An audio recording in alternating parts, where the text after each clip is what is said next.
Steve Walbach, your friendly public adjuster. I'm here today to talk about your declaration page that you find from your insurance company. The declaration page has a nickname of being referred to as the DEC page. How about that? DEC, DEC page. And simply, the declaration page is the page that is predominantly updated every year. The main body of the policy, the multiple pages, normally stay pretty much the same. Every once in a while, you might have a little bit of a update there, but the policy itself is pretty much enforced. But the declaration page, that has the information that will be current from year to year.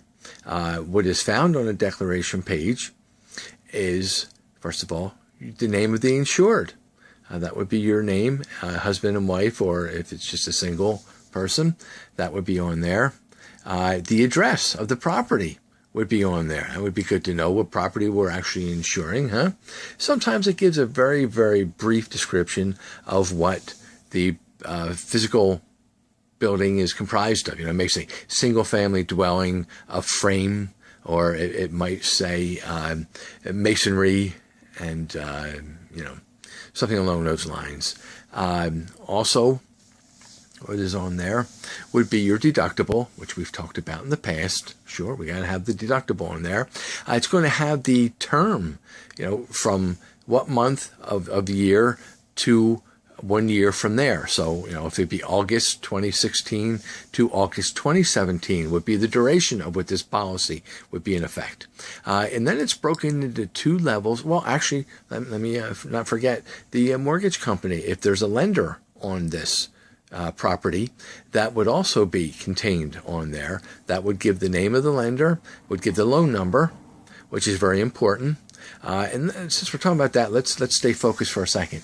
It's very important. I can't tell you how many times when somebody has filed a claim and where the insurance company is cutting a check, and the mortgage company at times name will be put on that check along with yours. And when they send the check out, now we find out, they sold the mortgage.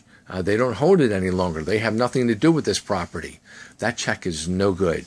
Now there was a wasted time there. Now what we need to do, we got to go get the proper information. Who holds your mortgage now? What's the file number, of the mortgage number? Then we go to the insurance company, talk to the agent. Would you please update the files? Let's get rid of such and such. Let's put this one on here, and here's the loan number. Then it gets to go over to the department where they actually can then recut a check with the proper lending institution on there. It's a real hassle. It just delays the process.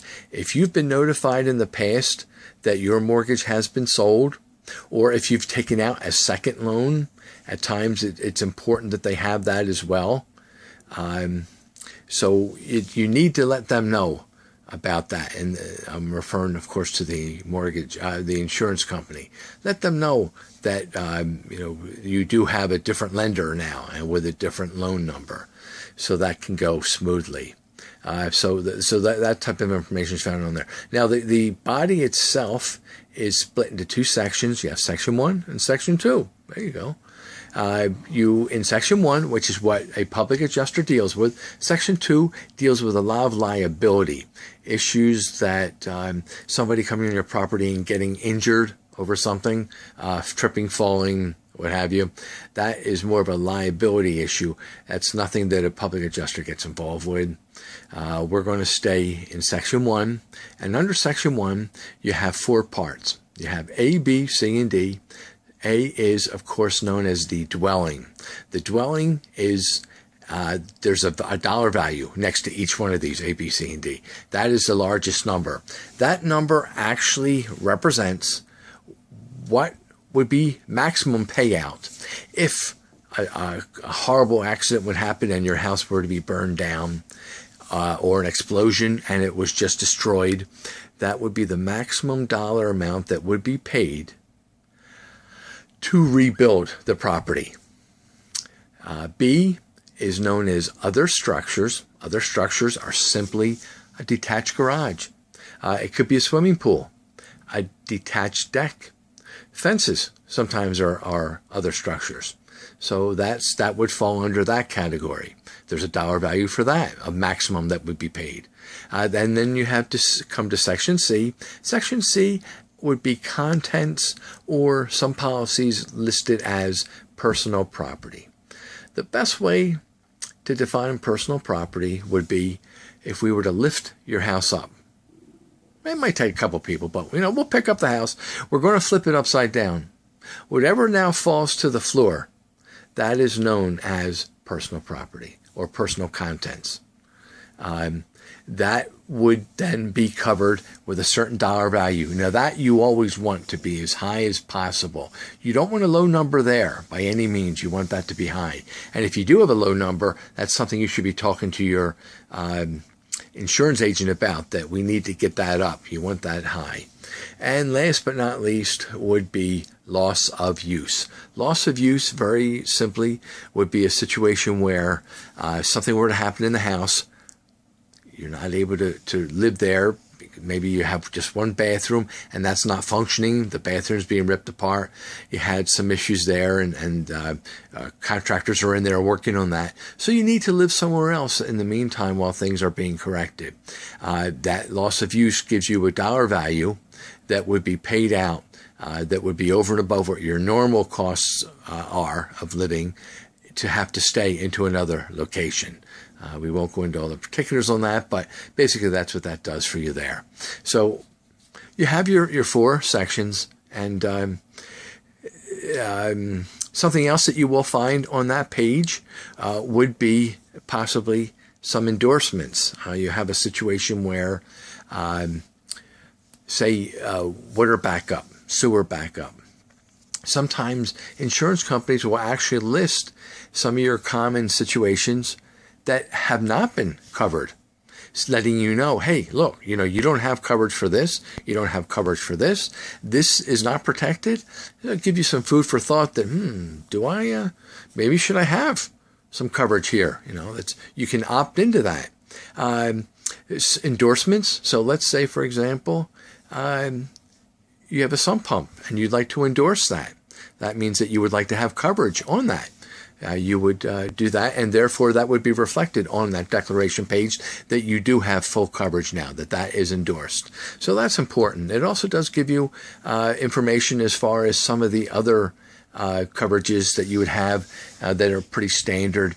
If you have firearm collection, if you have collectibles, jewelry, you have a situation where maybe credit cards, and if they were to be stolen, what you're covered for with some illegal use and charges that should have not been made on them. So that would also be found on there. So that's what the declaration page is. It's very important. It's updated every year. Every year it's different from the year before. The values definitely go up. I've never seen them go down, unfortunately. But it's important for you as the homeowner to look at that page and review it. And if there's something on there that you don't understand, call the insurance company. Or, better yet, call a public adjuster. Oh, I don't know. Maybe you could call me. I could go over that with you and explain what's going on.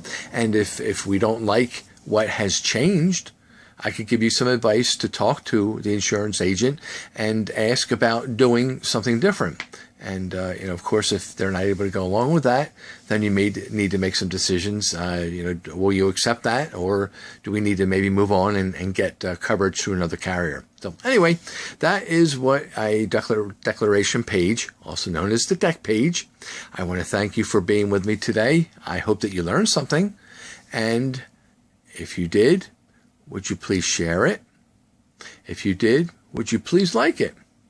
And if you haven't, would you please subscribe with me so that I can send you more of these videos? Again, thank you very, very much, and God bless you.